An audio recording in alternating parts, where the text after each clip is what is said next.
Coming up on Arirang News. With the ongoing walkout, the South Korean government is injecting some $140 million per month to fill the shortage of doctors at hospitals. Also, the role of nurses will be expanded to include some of the duties normally done by doctors. President Yoon says, soon with the new rail line, the GTX-B, commuters will be able to reach the city of Incheon, where the nation's main international airport is located, from Seoul, while listening to just a couple of songs. North Korean leader Kim Jong-un orders strengthened war preparation while inspecting his troops at a time when South Korea and the U.S. carry out joint military drills. Seoul's defense minister warns that the South will immediately punish the regime should it engage in any provocation.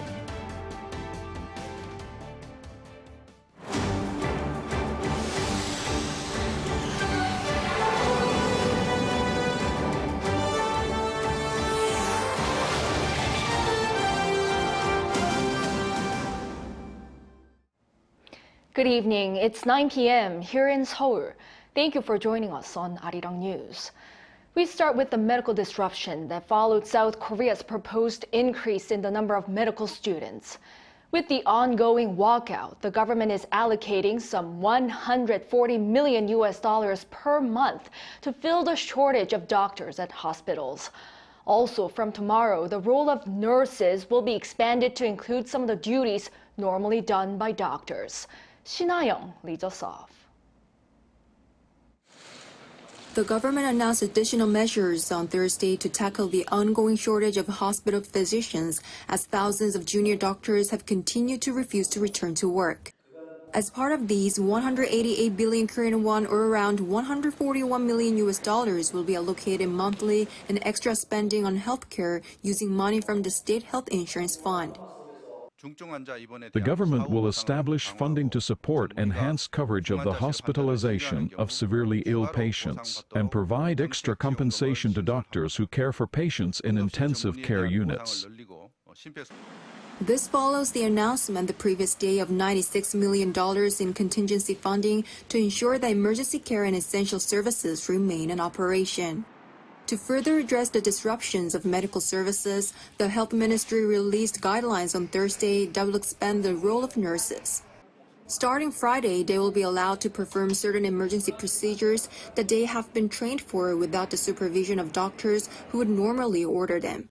Regarding this, the Korean Medical Association voiced opposition to the measure, expressing concerns that it could result in legal malpractice suits from patients who had undergone illegal medical practices at medical sites. During a meeting of the Central Disaster and Safety Countermeasure headquarters on the same day, the Interior Ministry said it would push for the enactment of a law to ease the burden on doctors and other medical staff facing such medical lawsuits from patients. Meanwhile, according to the Health Ministry, as of 11 a.m. on Wednesday, more than 90% of resident doctors from 100 major hospitals, over 11,000, were still absent from their posts nationwide. Young, Arirang News.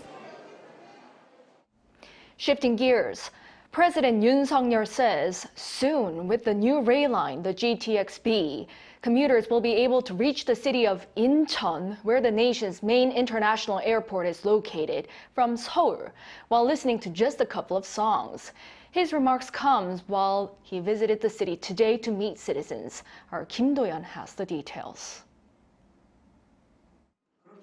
President Yoon has pledged efforts to enhance Incheon City's connectivity with a new rail line, the GTX-B, in 2030 to reduce commute time to and from the capital to just 30 minutes. The president was speaking while in Incheon for a policy discussion with citizens on Thursday on how to develop the seaport and airport city further. 예전에 서울과 인천을 통학하는 학생과 직장인들이 오랜 시간 지하철을 타면서 영어 단어도 외우고 공부도 했는데 이제 그런 공부할 수 있는 시대는 지나갈 것입니다. 노래 한두 곡 들으시면 바로 서울입니다.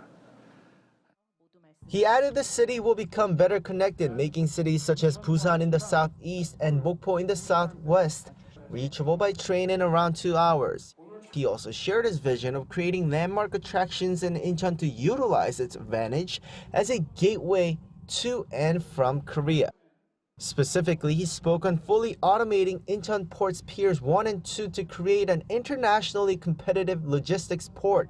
The surrounding land, around 3 square kilometers, will host resorts, shopping malls, and cultural spaces to attract tourists, a project named Incheon Golden Harbor. And President Yoon added that it's important to preserve the characteristics of each region when developing them. 구도심의 그 개발과 복원이라고 하는 것은 단순히 구도심이 너무 낙후되고 노후화됐기 때문에 발전시키자라는 그런 하드웨어적인 측면뿐만이 아니라 그 도시의 역사와 정체성을 살려주는 것이고. Also, according to the president, Incheon International Airport will become the 3rd global mega hub airport in the world capable of handling 100 million international passengers when its current expansion finishes in October.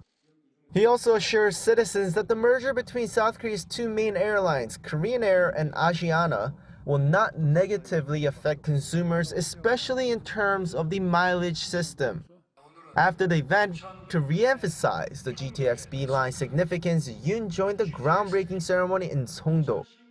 GTX가 인천의 교통지도는 물론 산업지도, 생활지도, 문화지도까지 혁명적으로 바꿀 것입니다. 저와 우리 정부는 GTX-B 건설 과정을 차근차근 꼼꼼하게 살피겠습니다.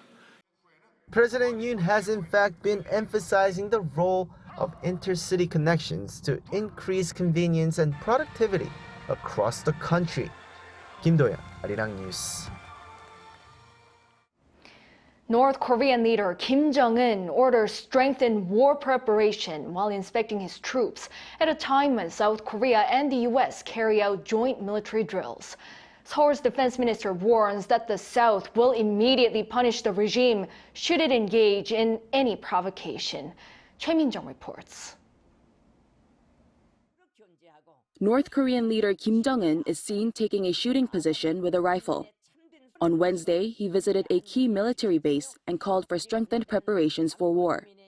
The regime's Korean Central News Agency on Thursday reported that Kim ordered for practical, actual war training to be intensified.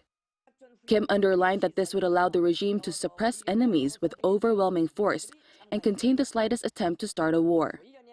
The visit comes 2 days after South Korea and the U.S. launched their Freedom Shield military exercise to strengthen deterrence against North Korea. An expert says Kim's remarks comes in an apparent move to counter the allies' drill. It appears that Kim's remarks were in a way intended to counter the Seoul-Washington military exercise. Internally, Kim encouraged the military and the soldiers pledged their loyalty to their leader.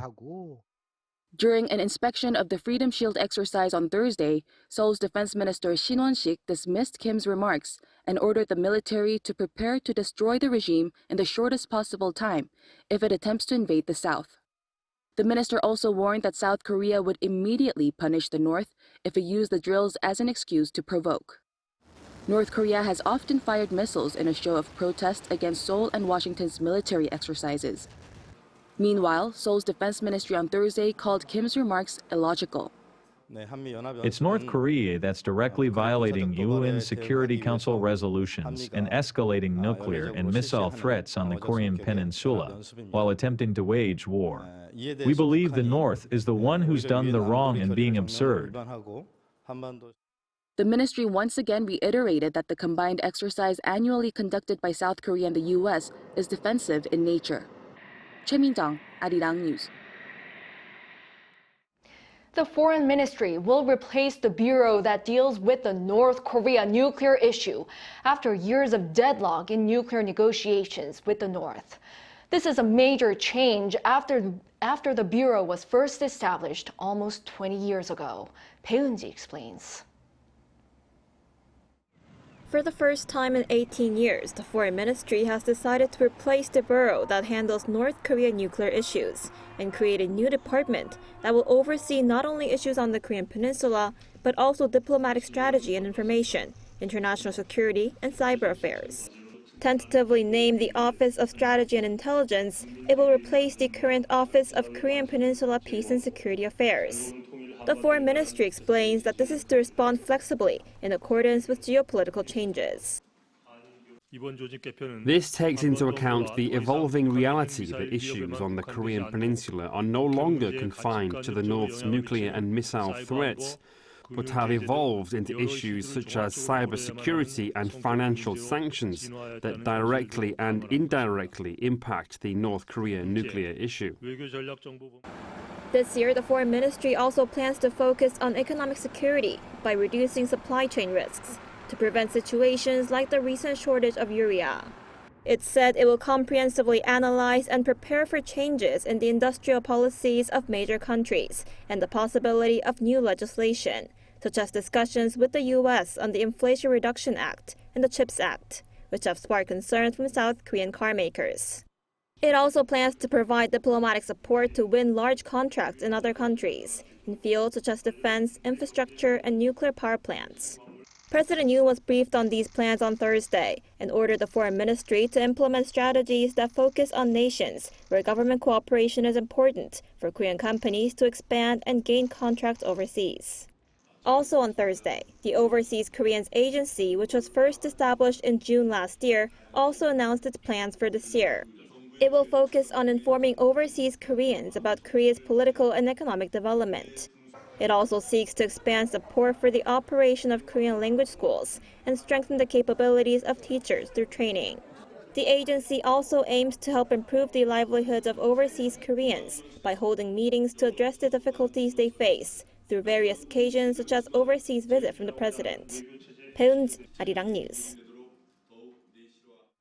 Moving on, South Korea's biggest battery and electric vehicle exhibitions kicked off on Wednesday, attracting hundreds of global companies to showcase their newest products. Our Moon Hye-ryun has the details on how firms and the government are keeping the industry booming despite setbacks with lower EV sales. As countries around the world seek ways to reduce their carbon footprint, electric vehicle batteries have emerged as an up-and-coming industry.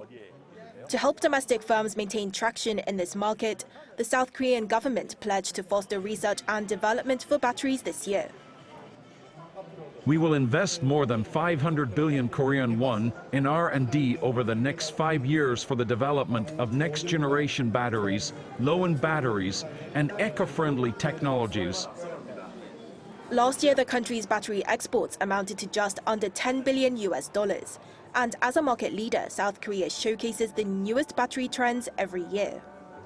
This year's Interbattery and EV Trend Korea exhibitions are hosting the largest number of companies to date as the market continues to grow. Nearly 600 firms from both home and abroad were in attendance, including the commonly dubbed K-Trio, LG Energy Solution, Samsung SDI, and SK-On. According to SNE research, their combined market share came to just over 20% in January this year, with all three recording year-on-year growth. But with Chinese battery firms beginning to take bigger portions of the pie, South Korean companies are upping their game. LG Energy Solution showcased mid-nickel NCM batteries that have a reduced proportion of nickel.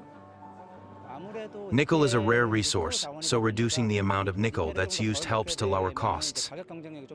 Other than lowering costs to match their cheaper counterparts, firms are also diversifying their portfolios. Samsung SDI plans to start mass production of their all-solid battery, which boasts a longer lifespan and endurance in 2027, leading to safer EVs with longer running times. SK-On has jumped into the lithium iron phosphate battery market, with LFP batteries having a high power density that makes them ideal for EVs. LFP batteries don't typically perform as well in low temperatures, but our new Winter Pro LFP battery has improved on those weaknesses. Despite lagging global EV sales, companies are finding ways to keep the momentum going. With commercialization of these advanced technologies yet to hit the market, there's still much room for growth. Moon Hye-ryun, Arirang News. South Korea's former First Lady Son Myung-soon, the wife of the country's 14th president Kim Il-sung, has passed away at the age of 95. According to medical industry sources, she died late Thursday afternoon from a chronic illness at the Seoul National University Hospital. President Yoon Suk-yeol expressed his condolences in a statement released via a spokesperson and said that she'll be remembered for her warmth and her efforts in quietly supporting her husband's career in public service. Former President Kim Il-sung was in office from 1993 to 1998.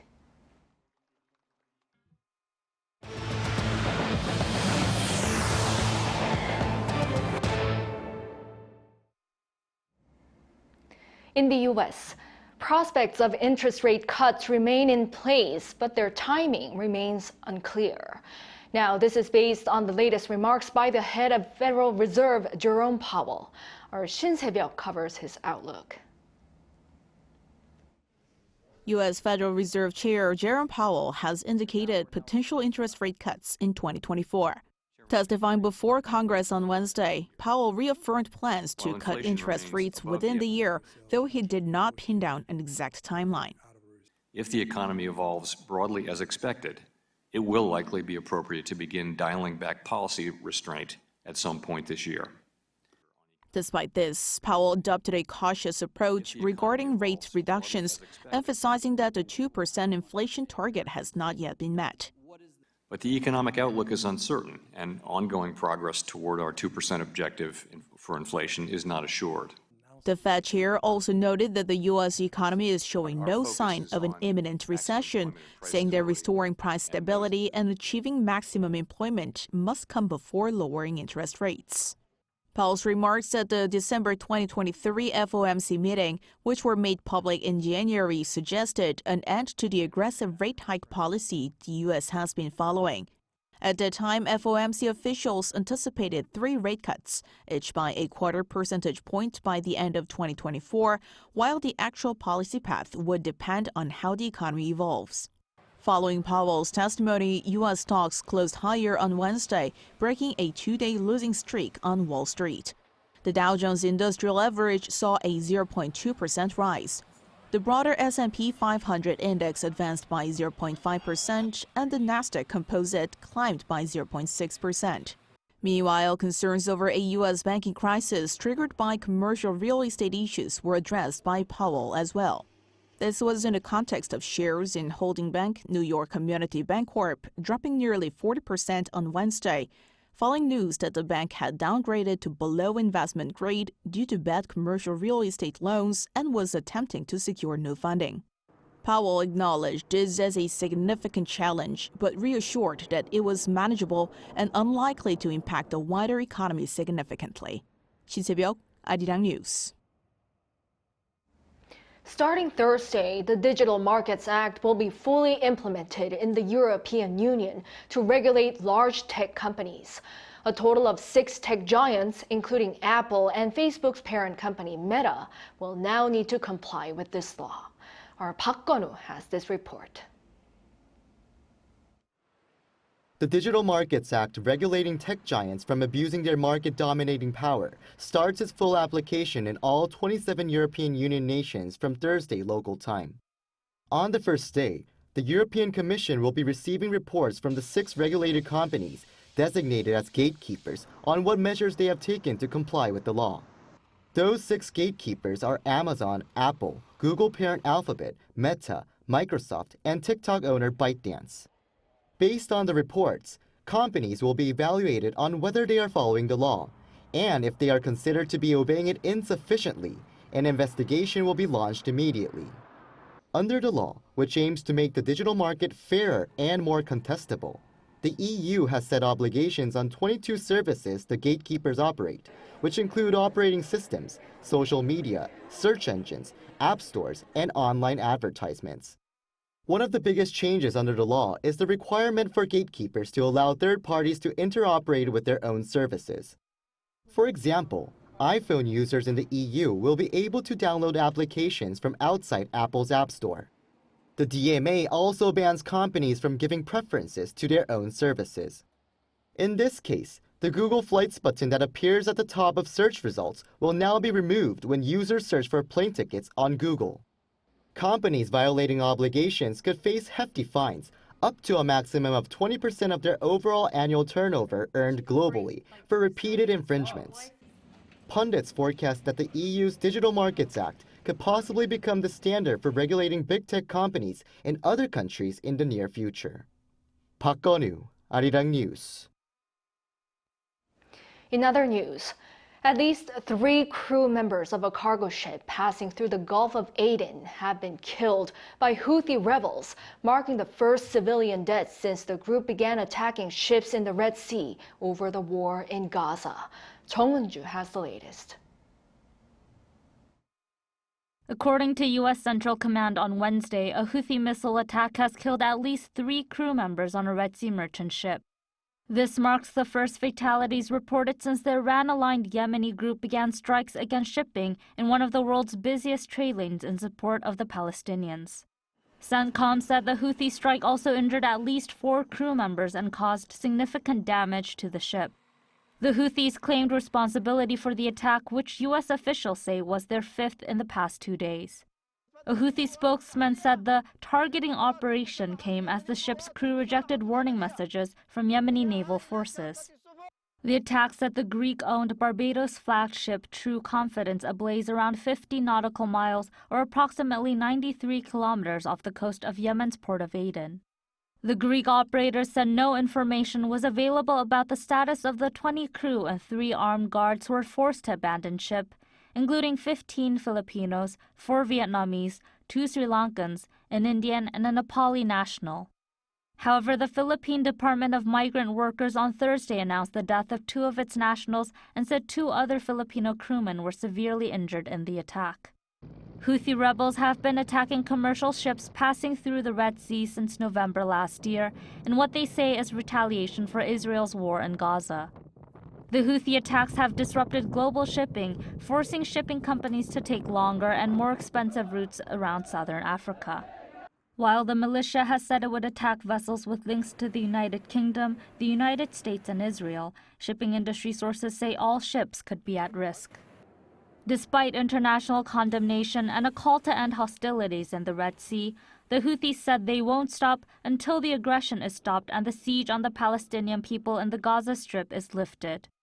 Jong-un, Arirang News.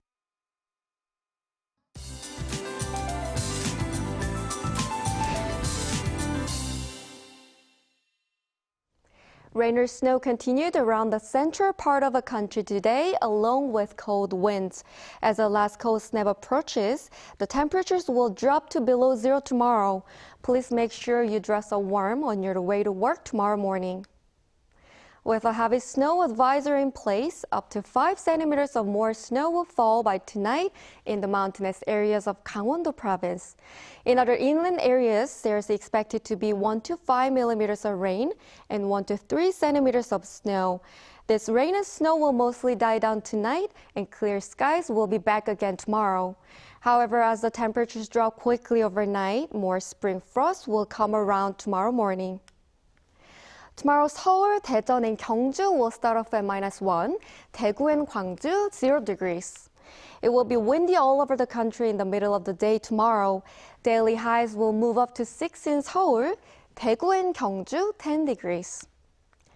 The cold snap will gradually ease from Sunday afternoon. After that, clear and mild weather is expected for next week. That's all for Korea. Here are the weather conditions around the world.